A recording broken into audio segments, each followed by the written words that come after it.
Yo guys, this is your boy Self Effect. Welcome back to another video. Today I'm gonna be showing you how I personally approach trading Forex when it comes to session based, right? In other words, how to approach the London Killzone and the New York Killzone in a very fixed and finite way. I would say it's very systematic. It's very simple, I'd say, but it's just gonna be something you're gonna have to go back in your chart history and back test, if I do say so myself, because the more you back test, the easier it is to identify these patterns. Trust me. I'm gonna try to my best ability to explain this concept, but first of all, we're gonna begin with the Euro USD London setup, right? And all you're required to do is identify the Asian range, which begins from 8 p.m. to midnight New York time. Everything when it comes to ICT concepts or smart money concepts is traded based on New York time, right? So on TradingView, you're gonna set your time zone to New York just to get rid of all the confusions. And we're using the Asian range the same way as we're using the Asian range for its standard deviations. In other words, the Asian range is our accumulation phase, and then from there we're gonna be looking for the Judas swing or the manipulation phase, which is accumulation, manipulation, distribution, right? London Killzone will be the distribution phase, and our entry zone will be between 3 a.m. to 4 a.m. Okay, let me re-explain this. Using our Asian range as accumulation, and then we're going to be utilizing the standard deviation range, whereby we multiply our Asian range 3 times, including our Asian range, and our Asian range should never be more than 40 pips, right? And then from midnight, when the day opens, to 2 a.m., then we're going to be expecting our Judas swing or manipulation phase, right? And it can bleed into London, right? But within 3 a.m. to 4 a.m., that's when we're expecting to take trades, right? Okay, let's begin.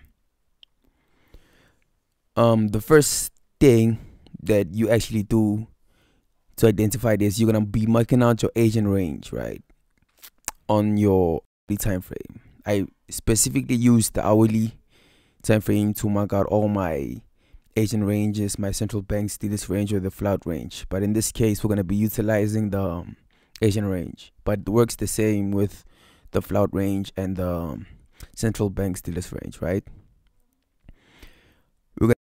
We applying our Asian range, which begins at this candlestick, which is from 8 p.m.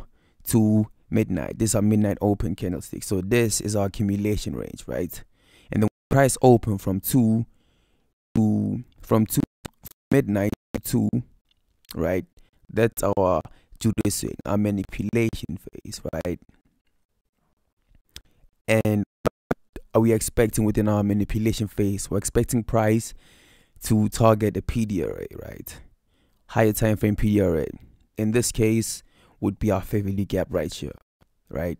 So as soon as price opens, it rallies down, hitting our sell side here, sell side liquidity, and then just tapping into our 1 hour fair value gap. It's not specific to the 1 hour fair value gap. You can begin from the daily time frame to the 4 hour to the 1 hour. That's pretty much how small I actually go when it comes to identifying this profile and how far I'm expecting it to rally down, right? And as soon as price hits our PDRA, right, we reach the London Killzone, right? We are gonna be expecting to take a reversal trade on entry. Our entry zone is gonna be between 3 a.m. to 4 a.m., right? So we'll be expecting to take a bullish trade or bullish setup around 3 a.m. to 4 a.m. within the kill zone, right? So like now, let's just scale down to a lower time frame. We've got a minute time frame right now, right? And how far we're expecting price to go as soon as we go bullish here. Personally, I tend to mark this whole range right here, from the Asian high to the Judas swing, where price is reversing. I'm expecting 2 times the move, if that makes any sense. But our first initial target would be the most recent high, right? Which would be, in our case, the most influential one would be the Asian range high, if that makes any sense. So as we take a long here or a buy, our first TP will be within the Asian range high, and then our second one will be within 2 times our range, if that makes any sense. I've marked it up just about here, right? And for us to execute the trade within the range right here, right, we're gonna be looking for change of character, right, where price violates a high which was from this recent Judas swing. Identify this from the 5 minute, from the 15 minute, 5 minute, 3 minutes, all the way to the 1 minute, right? In other words, we'll be looking for where does price change in character between all those time frames at once. So you're just gonna have to be toggling different time frames until you are able to execute the trade within the entry range, right? And our entry is expected to be taken always. It's always expected to be taken between 3 a.m. to 4 a.m. New York time, right? So just between the Asian kill zone. Now let's scale down. We are now on the 5 minute Euro USD, right? We are now within the London kill zone. We've got a displacement right here. In other words, change of character, displacement low, where price indicates that it's pretty much done with the selling route, right? Now price is failed, if that makes any sense, and is indicating potential to move bullish, right? So pay attention. As soon as we get high, right, or change of character within the previous rally, which would be from this low to the high that breaks the displacement, right, we'll be identifying or looking for the nearest value gap, the cleanest one, right? And then that's gonna be our execution, our trade entry, if that makes sense. In other words, as soon as price looks like this is where, as soon as price hits the value gap, right, we're gonna execute our trade. And then our first target is gonna be the Asian high. Our second target would be 2 times range right here, right? Personally, I would advise, until you get used to identifying this profile, right, I'd advise you to set your stop loss within the low of this whole range here, within the lowest low, right? But personally, how I approach it, I look for the recent order block, right?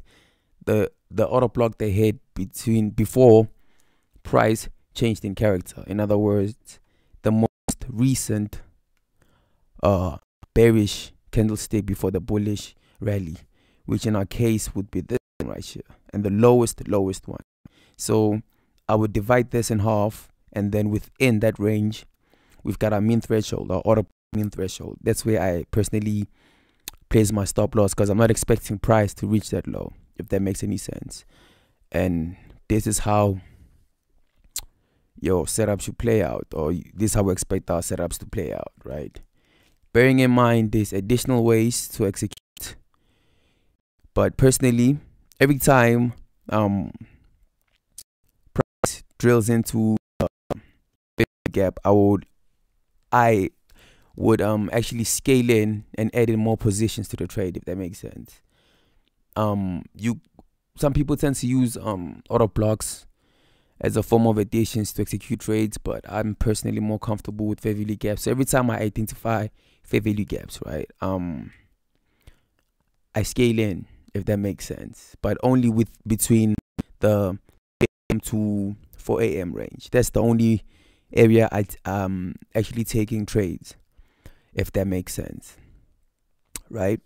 So basically, in simple form, this is how our pattern should look. Asian range, price ranges from midnight to 2 a.m. We've got our Judas thing, right? The manipulation phase. And then as soon as we're in a London session or London Killzone, right? We're expecting change of character. And then as soon as price changes in character, the more recent fair value gap, that's our execution, targeting Asian high and 2 times range right here.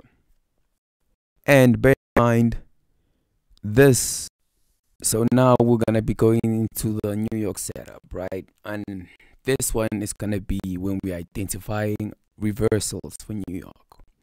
In other words, there's actually 2 outcomes, or 3 actually. 3 outcomes when expecting New York, right? It's either a continuation of London, or a reversal of London, or a range. And for it to be a range, then most of price will have moved in London, if that makes any sense. They'll be heavily London will be heavily driven by high volatility or high movement, if that makes sense. So like now going into like the New York setup, in this case we'll be identifying reversals, right? If you pay attention, this range, we're now on the 4-hour time frame, right? As I say, we identify these PD arrays on all time frames, from the 1 hour, 4 hours, daily, weekly. But weekly I tend to actually use it for longer term directional bias, where price is going for potentially like the whole week. Okay. So as soon as we identify this 4-hour order block right here, it could even be refined into 1 hour one, if that makes any sense. We scale down. Okay. Now on the 15-minute time frame, where the 4-hour favorite hits, and this is our right? It's pretty much the same as the our profile is pretty much the same as the London one, whereby price targets a fair value gap above. In order to reverse, it wipes out form of liquidity, which is buy side right here,